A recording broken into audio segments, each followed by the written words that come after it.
Roller-delayed firearms defy conventional logic and wisdom.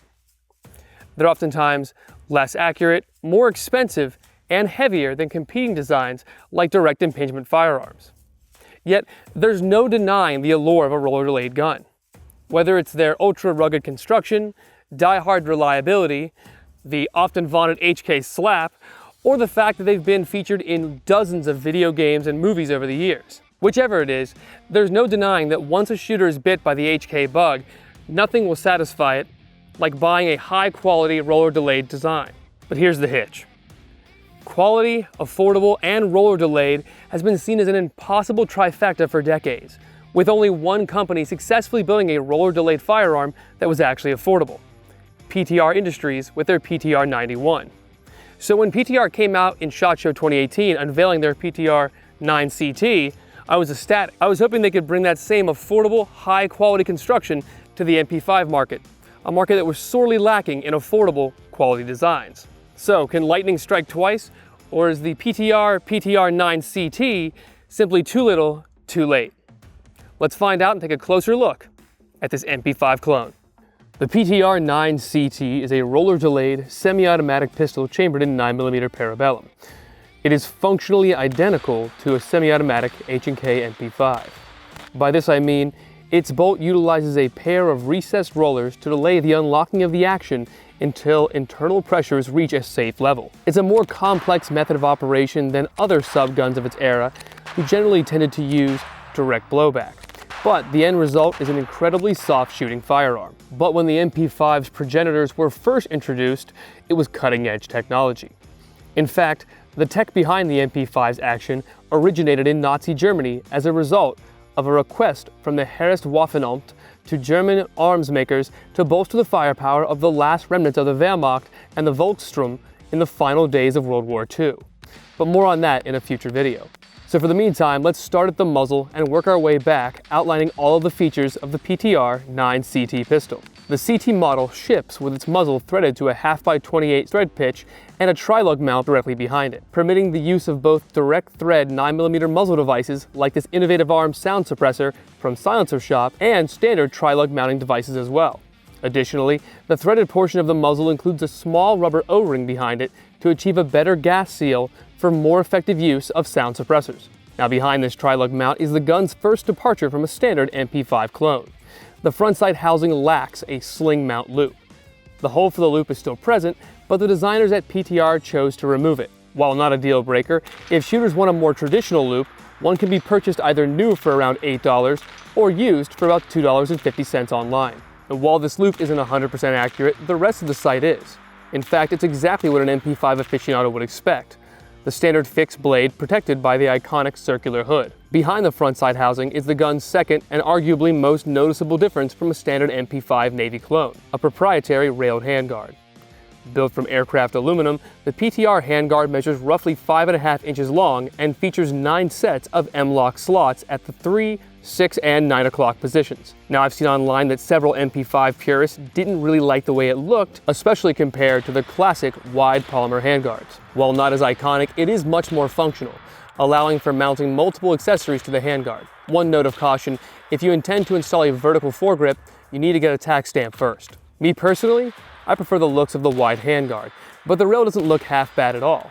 And in testing, the rail had zero play to it, and every M-LOK accessory I tested fit it perfectly. Plus, if a shooter really doesn't like the rail, the PTR accepts all standard MP5 furniture like this German-made wide polymer handguard. Now, underneath this controversial rail, the PTR 9CT features an 8.9-inch barrel treated with nitride for added longevity and resistance to corrosion. The barrel itself features a 1 in 10 twist rate, which is ideal for stabilizing the widest variety of 9mm ammunition. It's also exactly what is employed on all mil-spec or police spec or in-spec MP5s. Now, just behind where the barrel meets the receiver is my favorite feature of the 9CT, and arguably one of the more controversial: the integral Picatinny rail. Traditionally, MP5 pistols, carbines, and even submachine guns all utilize a claw mount that clamps onto the grooves of the upper receiver. The PTR rail mounts lower than these because it doesn't need to clamp on and instead is directly welded to the receiver. Now, under the rail, the receiver is nearly indistinguishable from a military or police issue MP5. This includes the sling mount above the magazine well and the gun is adorned with a very similar to H&K style finish, which is an even low gloss black finish. Another solid feature is that the bolt itself is cut for a sear, so folks with too much money can drop their registered auto sears into the PTR for some full auto rock and roll fun. Now, just behind all this, the PTR features a diopter drum rear sight, just like a standard MP5. In fact, it's very similar to traditional HK-style rear sights, but differs in a few important ways. For starters, it lacks the V-notch for close-range shooting that normally has a 1 underneath it, and lacks the standard 1 through 4 markings on the sight to designate what range each of the 4 apertures is supposed to represent. Despite these differences, the sight still adjusts like a traditional MP5 sight, requiring the use of a special sight tool.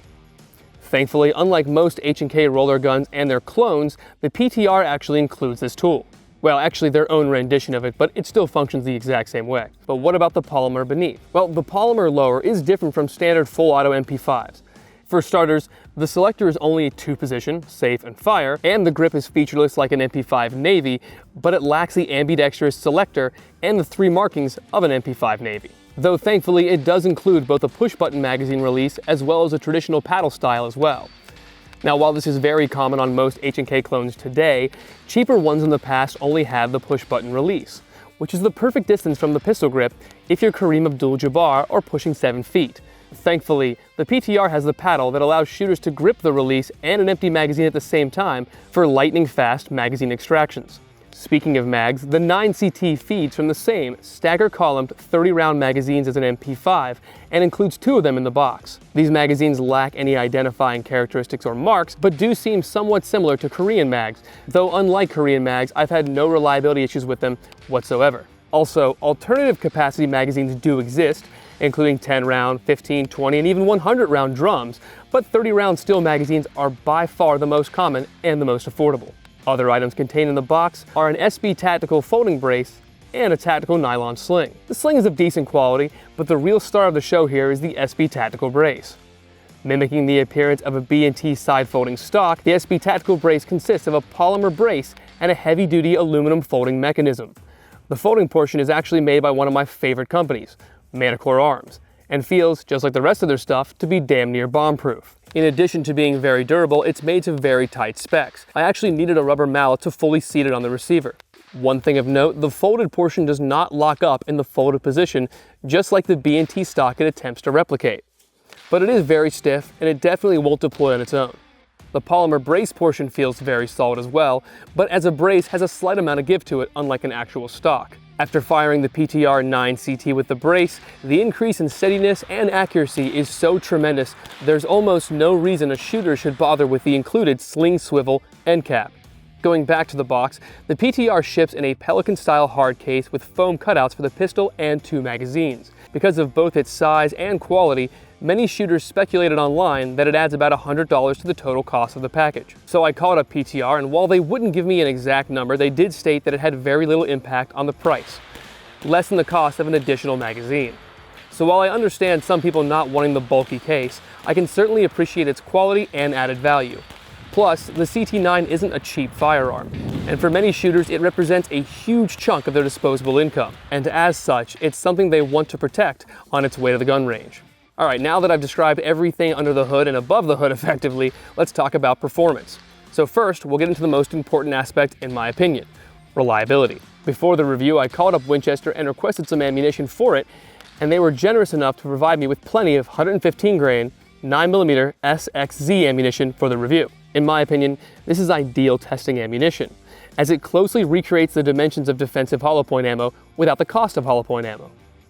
I figure if a firearm can feed these, it can pretty much feed anything. And since the MP5s are renowned for their reliability, and because I had a hell of a lot of fun shooting it, I fired nearly 2 cases through the 9CT, roughly 750 rounds. Now, since the gun only ships with 2 magazines, shooting 750 rounds, 60 rounds at a time with reloading in between takes a long time, so I borrowed 10 magazines from my buddy's collection. These were a mix of no-name, POF, German, and Korean magazines. All were 30 rounders and all were made of steel. Now, before you put rounds down range, it's important that the manual states that one of the few stipulations of the PTR's limited lifetime warranty is that shooters need to follow the barrel break-in procedure. This is arduous and time-consuming, so I did not follow these procedures. Plus, the average Joe doesn't read manuals, So I wanted to know what would happen if I didn't lubricate the gun with anything more than what came on it from the factory and I didn't follow the barrel break-in procedure. The result? Well, after 750 rounds of Winchester SXZ fired through the PTR, I encountered a single malfunction. I was performing some run and gun for the video to show how well the gun points and snaps to target when I encountered a single failure to eject. After clearing the malfunction, the PTR ran through the remaining 150 rounds without incident. For those of you keeping count at home, or those of you who love math, that makes the PTR 99.97% reliable. I think we can officially consider the barrel broken in. So after this, I tested 3 different 9mm loadings with the PTR on a Lehman rest with a bag jack and a 4x magnification ACOG at 33 yards. Why 33 yards? Well, my 50-yard range was flooded from recent rain, and this allowed me to simply multiply my group size by 3 to get the rough MOA equivalent of how accurate the PTR could be. The results are pretty much what you'd expect from a roller-delayed pseudo-subgun, roughly 3 minutes of angle, with groups ranging from just over 1 inch to just under at 33 yards. Given the effective range and the roll of this gun, this is perfectly acceptable. What about the controls? Well, the ergonomics are classic MP5. Left-hand fire selector, smooth grip, and the classic H&K slap to release the charging handle into the cocking tube. For the unfamiliar, roller-delayed guns do not lock open on empty.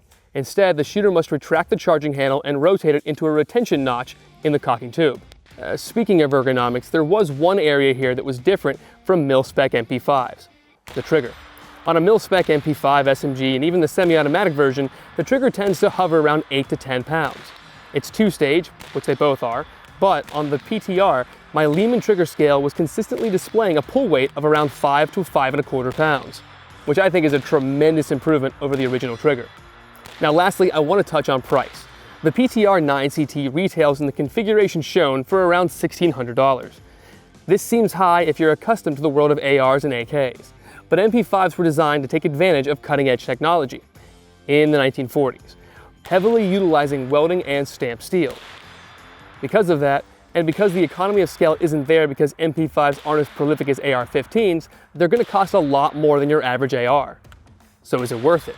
Well, that depends on what you want out of a firearm. If you're looking for an American-made MP5 clone that doesn't skimp on quality, but is still at a fair price, then yeah, the PTR 9CT is literally that. But if a shooter just wants the cheapest way to sling 9mm lead downrange, there are much more cost-effective options on the market, but ones that won't have the old-school cool charm, rugged durability, and low recoil of the PTR 9CT. Pretty cool. So whether or not you appreciate the non-traditional appearance of the PTR, one thing's for certain. Shooters can rely on this ultra-dependable firearm for both range plinking sessions and serious use like home defense. Thanks guys. Don't forget to like, comment, and subscribe, and of course hit that new notification button for more burst reviews.